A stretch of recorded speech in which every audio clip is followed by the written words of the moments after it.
January 1945. The Eastern Front is collapsing. Not slowly. Not in the way military maps suggest, with lines creeping back centimeter by centimeter. It is collapsing the way a dam breaks, all at once, in multiple places, faster than anyone can respond. The Soviet Vistula-Oder offensive has torn a 300-mile gap in the German line in less than 2 weeks. Zhukov's tanks are moving at speeds the German High Command simply cannot process. Entire divisions are encircled before their commanders receive orders to retreat. Civilians are fleeing westward on frozen roads in temperatures of -25, pushing carts, carrying children, leaving behind everything they cannot lift. Hundreds of thousands of them. The province of East Prussia, home to German families for 7 centuries, is being swallowed. And in Berlin, in a bunker under the Reich Chancellery Garden, Adolf Hitler is holding his daily situation conference, moving units on a map that no longer reflect reality, issuing orders to armies that no longer exist in the strength the map suggests, and telling his generals that the situation can still be stabilized. Into this room, in the last week of January, walked Dietrich von Saucken. He was 50 years old. He had been fighting since 1914. He wore a monocle, which sounds like an affectation, until you understand that it was simply what he had always worn, and that the men who served under him found nothing affected about him whatsoever. He carried a pipe. He had the bearing of a man who had been shot at so many times over so many years, that the concept of being frightened by a situation conference had become genuinely difficult to access. He had been summoned to receive a new command. Hitler wanted him to take over Army Group East Prussia, the German forces trapped in the northeastern corner of what was rapidly becoming a Soviet-controlled landscape. It was, in practical terms, a death posting. The forces there were encircled. The supply lines were collapsing. The best outcome any realistic observer could describe was an organized fighting retreat toward the coast, where ships might evacuate a fraction of the soldiers and civilians before the entire province fell. What Hitler wanted was not a retreat. What Hitler wanted was for Saucken to hold East Prussia. All of it. Indefinitely. Against a Soviet force that outnumbered the defenders in men, artillery, and armor by ratios that made the word hold functionally meaningless. Saucken listened to this. Then, he did something that, in the context of the German command structure in January 1945, was roughly equivalent to walking into a lion enclosure and lighting a cigarette. He did not click his heels and say yes. He did not accept the assignment on Hitler's terms. He asked a question. He asked about Gauleiter Erich Koch. Koch was the Nazi Party's regional chief in East Prussia. He was also, by virtually every military account from the period, a catastrophe in human form.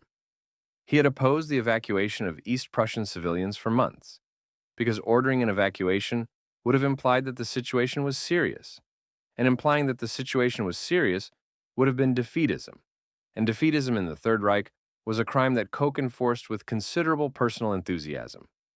Because of Koch's obstruction, hundreds of thousands of civilians who could have been moved to safety weeks earlier were still in East Prussia in January 1945, directly in the path of the Soviet advance. Saucken told Hitler, clearly and without diplomatic softening, that he would not accept the command with Koch in the chain above him. Koch had no military competence, and his presence made coherent command impossible. If Saucken was going to East Prussia, he needed full authority. That meant Koch reporting to him, not the other way around. The room went quiet in the specific way that rooms go quiet when someone has just said something that everyone present knows you are not supposed to say. Hitler's relationship with his Gauleiters was foundational.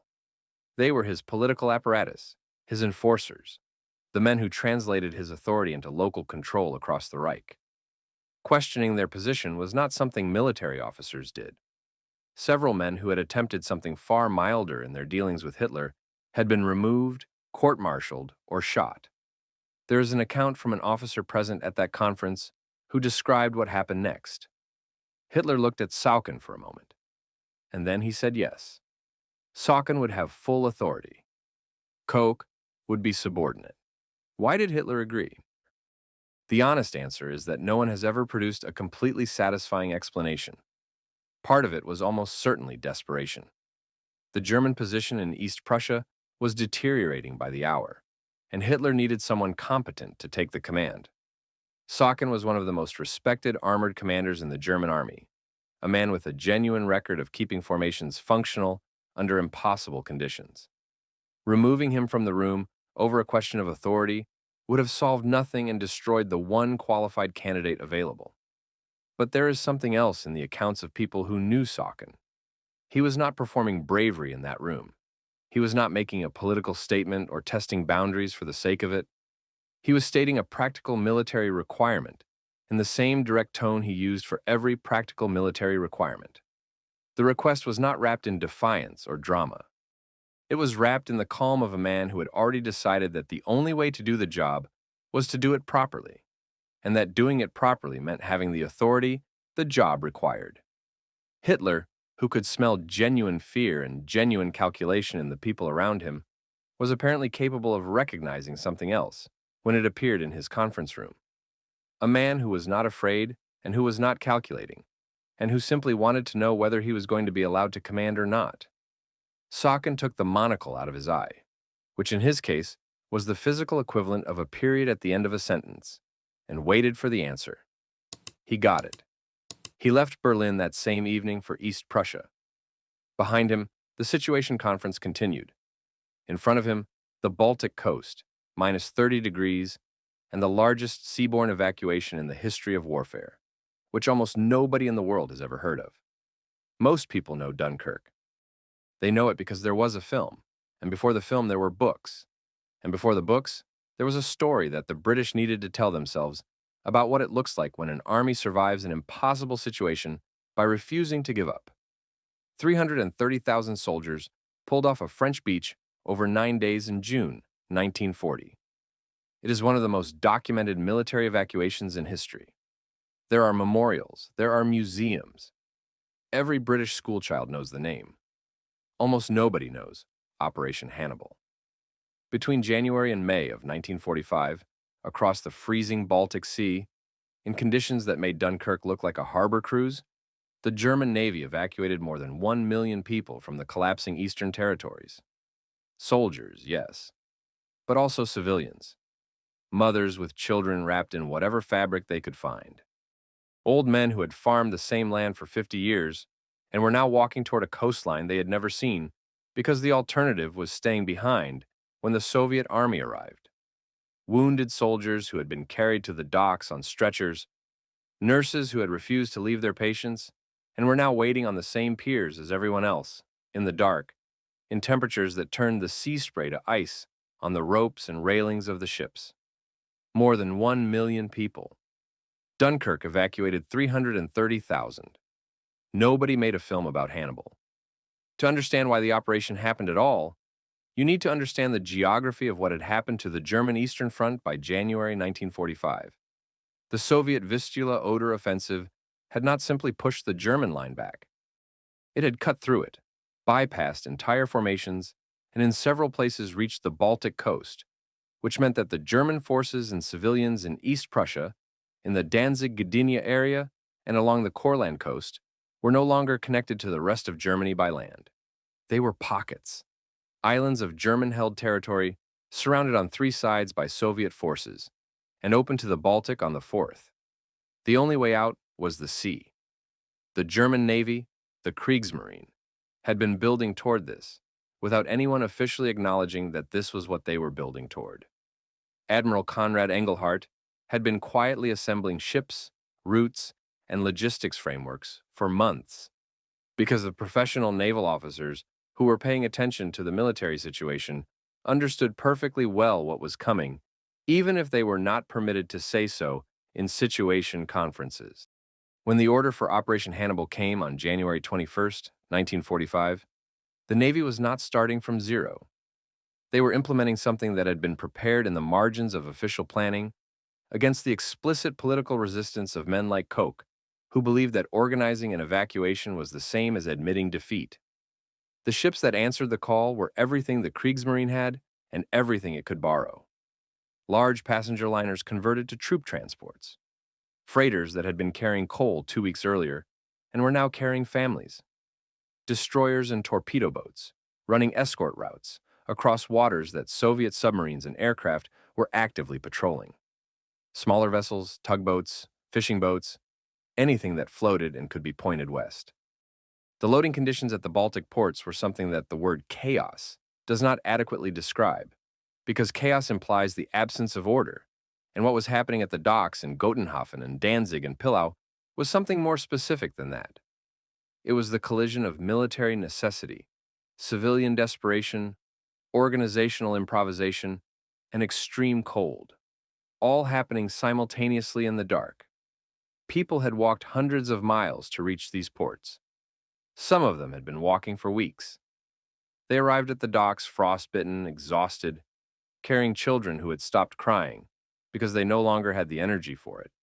And they found crowds of other people who had walked just as far and were in the same condition, all pressing toward the gangways of ships that were already full. The soldiers controlling the loading were doing mathematics that no human being should be required to do. Every additional person on a ship increased the risk of the voyage. The Baltic in January is not a forgiving sea. The ships were old, some of them, and overloaded, most of them, and the routes they were sailing were mined and patrolled and subject to air attack from Soviet aircraft operating out of newly captured airfields along the coast. Dietrich von Saucken understood this calculation from the moment he arrived in the East. His military mission, as Hitler had defined it, was to hold territory. His actual mission, as he defined it, was to keep the ports open long enough for the ships to keep coming back. Every day that Gotenhafen and Danzig and Pillau remained in German hands was another day of sailings, another several thousand people who made it onto a ship and crossed to the west. The territory was not the point. The territory was the condition that made the evacuation possible. This distinction sounds simple. In the German command structure of January 1945, it was revolutionary. Hitler's operational logic, applied consistently across the entire Eastern Front, was that territory must be held because surrendering territory was defeat, and defeat was unacceptable, and therefore the men holding the territory must not be told to retreat, even when retreating was the only action that preserved both the men and any future capacity to defend the next line. This logic had already destroyed the Sixth Army at Stalingrad. It had already consumed the Courland Pocket and dozens of other formations that had been ordered to hold positions that served no purpose except to satisfy the requirement that positions be held. Saucken was operating under the same orders, but Saucken had full authority over his sector, which he had extracted from Hitler in that conference room in Berlin by asking the question about coke, and he used that authority to apply a different logic without announcing that he was doing so. He was holding Danzig, yes. He was holding Gotenhafen, yes. He was holding the ports because the ports were the mechanism by which human beings escaped the largest land army in the world, and he was going to keep holding them for exactly as long as the ships needed him to. His forces were fighting a contracting defensive battle that was losing ground every week, but losing it deliberately, trading space for time, pulling back only when a position became indefensible, and immediately establishing the next line closer to the coast. The Soviet forces pressing against him were not facing disorganized resistance. They were facing a professional army commander who understood exactly what he was doing and why, and who communicated that understanding to his subordinate commanders clearly enough that they executed it correctly under conditions of extreme pressure. The soldiers holding those lines knew what they were holding them for. Not for Hitler, not for the Reich, for the ships, for the people on the docks behind them. That specific knowledge, that the fighting had a purpose that was visible and concrete and human rather than abstract and ideological, mattered. It is impossible to quantify. Military historians generally do not include it in their analysis because it does not appear in the logistics tables or the order of battle documents. But the men who wrote about it afterward, in memoirs and interviews and letters, returned to it consistently. They knew why they were there. They could see the ships from their positions on clear days. They could hear the guns, and also hear the ship's horns in the harbor, and the two sounds together told them something that no situation briefing could have communicated. While Saucon held the perimeter, the ships sailed. By the end of February, more than 400,000 people had been evacuated. By the end of March, the number was over 600,000. The Kriegsmarine was running operations on a scale and at a tempo that had no precedent in naval history, losing ships to submarines and mines and aircraft and weather, repairing what could be repaired, replacing what could not, and sending the ships back across the Baltic again and again. The Western press was not covering this. The British and American publics, who were following the war closely and who knew about the Rhine crossings and the bombing campaigns and the ground advance through Germany, did not have a clear picture of what was happening on the Baltic coast. The Soviet press was not covering it either, for different reasons. The German press was covering it the way the German press covered everything by 1945, which is to say, selectively and with the specific emphasis on heroism that made the actual situation difficult to read clearly. The most complete record of what Operation Hannibal looked like from inside comes from the survivors, and the survivors' accounts share a particular quality. They describe the crossing as the moment when survival became imaginable for the first time. After weeks or months of walking through a collapsing country, after the cold and the artillery and the chaos of the ports, the moment the ship moved away from the dock and the coast began to recede, people who had not allowed themselves to believe they were going to survive allowed themselves to believe it. Some of those crossings ended in the water. The Baltic does not forgive overloaded ships or submarine captains doing their jobs. What happened on the night of January 30th, 1945, is the part of Operation Hannibal that history has remembered, when it has remembered it at all, because it is impossible to look at the numbers and not remember it. The Wilhelm Gustloff left Gotenhafen that evening, carrying somewhere between 8 and 10,000 people. The exact count was never established. The ship had been built to carry 1,500 passengers. On January 30th, it was carrying between 5 and 7 times that number, because the people on the docks had nowhere else to go, and the ship was the only way out, and the men loading it were doing the mathematics that no human being should have to do, and the mathematics kept coming back to the same answer: let them on. The Wilhelm Gustloff had been sitting in Gotenhafen harbor for 3 years, before January 1945. It had started its life as a cruise ship, built in 1937 for the Nazi leisure program, that sent German workers on organized holidays to the Norwegian fjords and the Mediterranean. The kind of voyages that ordinary working families had never been able to afford before the program existed. The ship was modern, comfortable, designed for pleasure. It had a swimming pool. It had a cinema. It had dining rooms with white tablecloths. Its original passengers had dressed for dinner and watched the coastlines of Europe from the upper decks with drinks in their hands. In January 1945, the people boarding it had been walking for weeks. The loading began in the early afternoon. The temperature on the dock was somewhere around minus 18 degrees. The wind was coming off the water, and it had the specific quality of Baltic winter wind, which does not feel like cold so much as it feels like pressure, a constant physical force that finds every gap in clothing and presses through it. The people on the dock had been waiting for hours. Some of them had been waiting since the previous day. There were women holding infants who had gone very quiet in the cold. There were old men who had farms and houses and decades of accumulated life behind them, and were now standing on a pier with whatever they had been able to carry, which for most of them was not much, because most of what they had owned was furniture and land, and those things do not fit in a bag. The ship had a listed capacity of 1,500 passengers. The people responsible for loading it looked at the dock. They looked at the ship. They made the only decision available to them. By the time the gangways were raised, the Wilhelm Gustloff was carrying somewhere between 8 and 10,000 people. Nobody has ever established the exact number because the loading was not orderly enough for a precise manifest. What is known is that every corridor was full. Every cabin held multiple times its intended number of occupants. The lower decks, which in peacetime had been crew areas and storage, were packed with people sitting on the floor with their bags between their knees, breathing air that was already warm and used from the presence of so many bodies in an enclosed space. The ship left Gotenhafen at approximately 12:30 in the afternoon on January 30th, 1945. It was traveling without a proper escort. The original plan had called for torpedo boats to accompany it. But the torpedo boats had been diverted to another task, and the sailing schedule could not be delayed, because every hour the ship sat in harbor was an hour. It was not crossing to the west, and an hour the dock behind it was filling up again with more people who had walked out of the collapsing east. The captain, Friedrich Petersen, was 60 years old and had spent most of his career in civilian shipping. He was not a naval officer. He was a merchant mariner who had been pressed into wartime service along with his ship, and he was now navigating one of the most dangerous stretches of water in Europe in January, in the dark, in a ship built for 1,500 people that was carrying 8,000. He requested an escort. He was told one would meet him along the route. None did. Approximately 60 miles offshore, at approximately 9 in the evening, the Soviet submarine S-13 found the Gustloff on its hydrophones.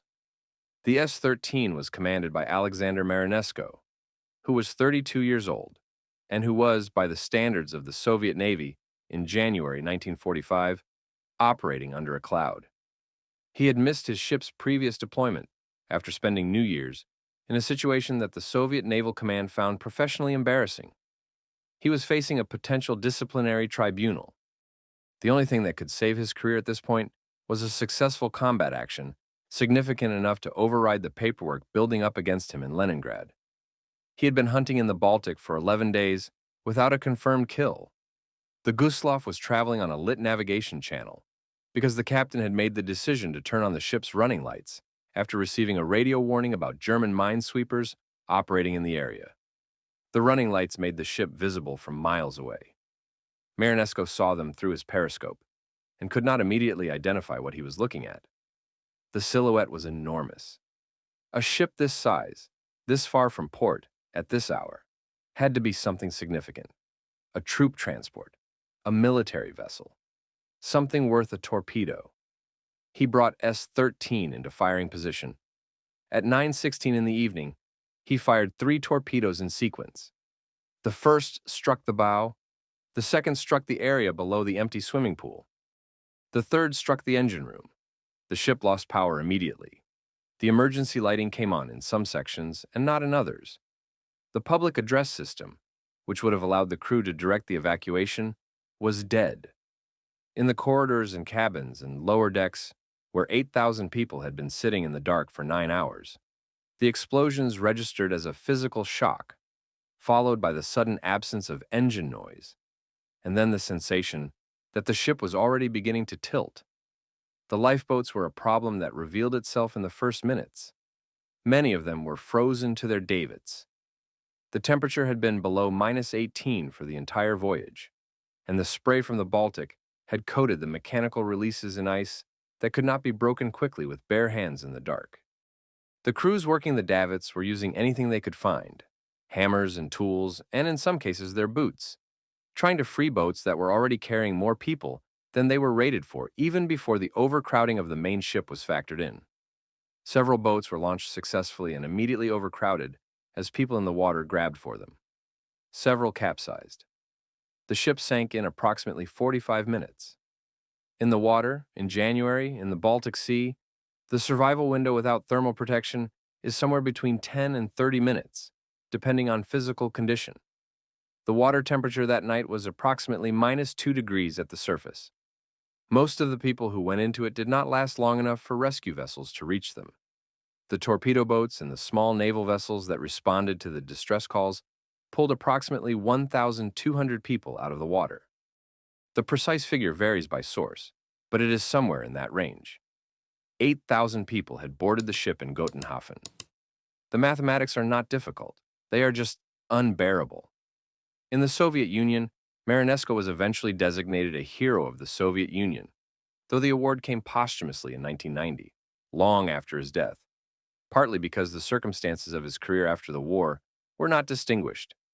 He had continued having difficulties with military discipline, had been demoted, had eventually left the Navy, and worked in civilian logistics, and had died in 1963. The heroism the award recognized was real by the standards of naval warfare. He had found an enemy vessel and sunk it. The S-13 had performed its function. In the context of a war in which the Soviet Union had lost more than 20 million people, The death of 8,000 Germans on a ship in the Baltic was a military action, not an atrocity. That is what the Soviet records reflect. The German records reflect something different. Not because the German perspective is more valid, but because the German records contain the names. The passenger manifests that survived, incomplete as they are, contain women and children and wounded soldiers and nurses and old men who had been farmers in East Prussia for their entire lives. The Gustloff disaster is the largest loss of life from a single ship sinking in recorded naval history, larger than the Titanic by a factor of 6, and it is known to a fraction of the people who know the Titanic's name. Part of the reason is that the Germans did not publicize it. Publicizing it would have required explaining why 8,000 civilians were on an evacuation ship in the first place, which would have required acknowledging the collapse of the Eastern Front, which would have required acknowledging things that the German public was not officially permitted to know in January 1945. Part of the reason is that the Soviets did not publicize it for decades, because the details of what the Gustloff was actually carrying made the sinking harder to categorize as a clean military victory. And part of the reason is simpler and harder to argue with. The war produced suffering at such a scale, in so many places, for so many years, that specific tragedies require an advocate to be remembered. The Titanic had novelists and filmmakers. The Gustloff had survivors who spent the rest of their lives trying not to think about what they had seen in the water. Back on the Danzig coast, the ships kept sailing. They had to. The people on the docks did not stop coming. The cold did not relent. The Soviet lines did not stop moving. Sakhalin's forces kept fighting for every day of access to the ports, and the Kriegsmarine kept sending ships back into the same water where the Gustloff had gone down, because there was no other option, and everyone involved understood that there was no other option. The evacuation that history forgot was still only half finished. By April 1945, Dietrich von Sauchin was commanding a pocket of land roughly 40 kilometers wide on the Baltic coast, and he knew with complete clarity that he was never going to leave it as a free man. Berlin had fallen on May 2nd. The Reich that had sent him east, with orders to hold East Prussia, no longer existed in any meaningful sense. Hitler was dead in his bunker. The government that had issued his commission had dissolved into a scramble of surviving officials trying to negotiate surrenders and escape prosecutions and disappear into the post-war landscape before anyone could establish exactly what they had done and where they had been. The war in Europe was over in every place that mattered, except here. On the Hela Peninsula and in the remnants of the Danzig-Gdynia pocket, approximately 150,000 German soldiers were still in position, still armed, still organized, still under command. And Sauchin had not surrendered them, because surrendering them required a decision that he was not going to make one day earlier than necessary, because every day he did not make it was another day the ships could sail. This is the part of the story that requires sitting with for a moment, because it is easy to state and difficult to fully absorb. The war was lost. Germany had surrendered. The fighting everywhere else had stopped.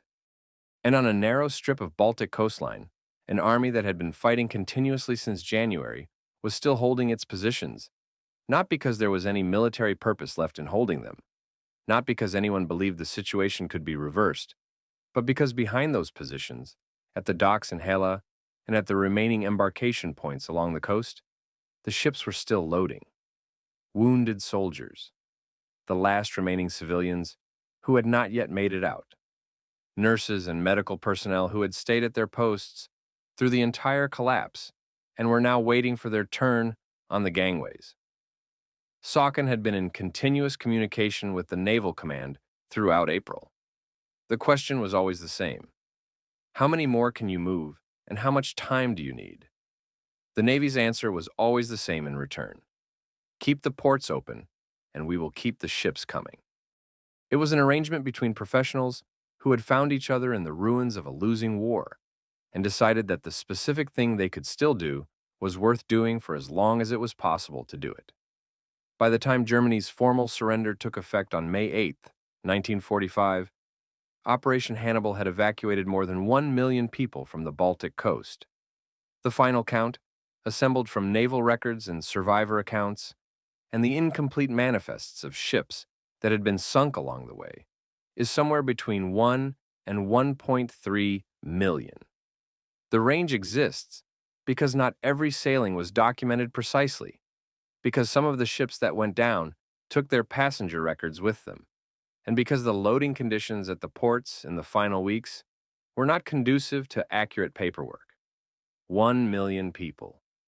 Across 4 months.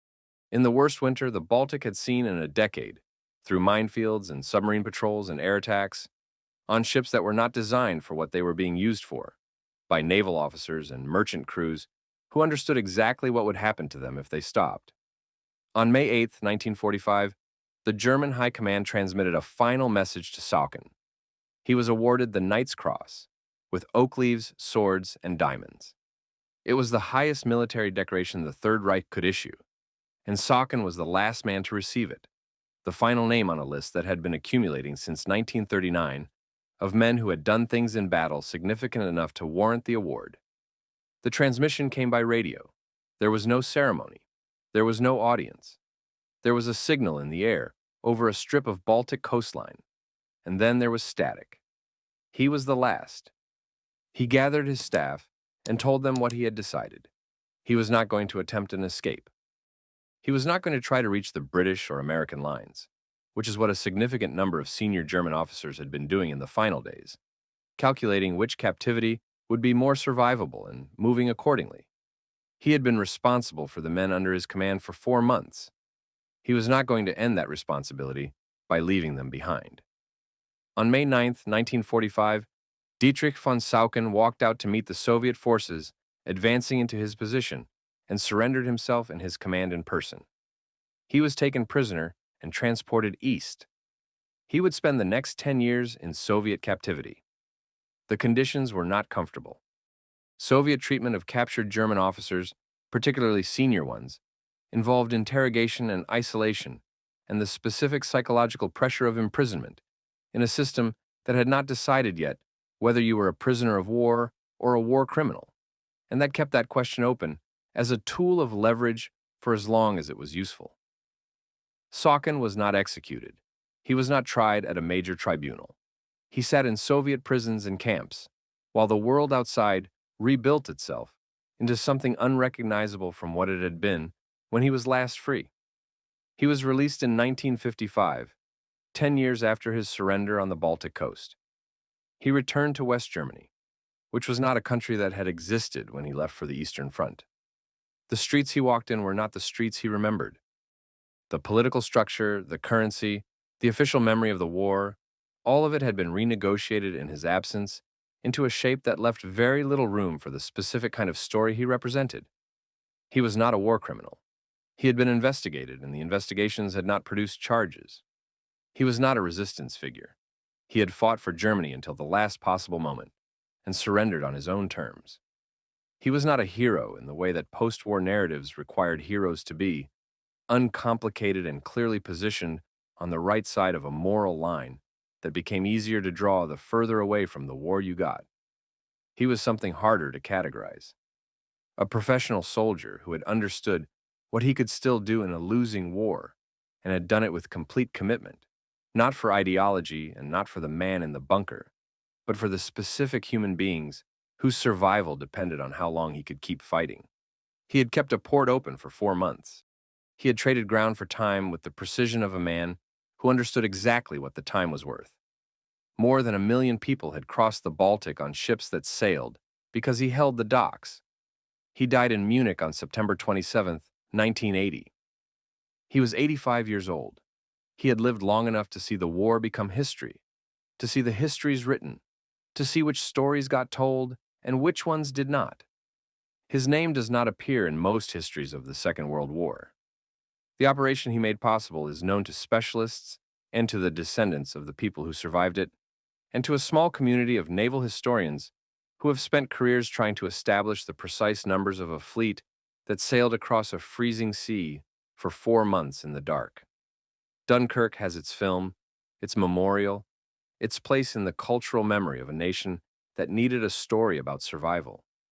The Baltic evacuation has the water and the names on incomplete manifests, and 1 million people who made it to the other side because a general in a Soviet prison camp had decided on a dock in Gotenhofen in January 1945 that the only thing left worth doing was keeping the ship sailing for one more day, and then one more after that, and then one more after that.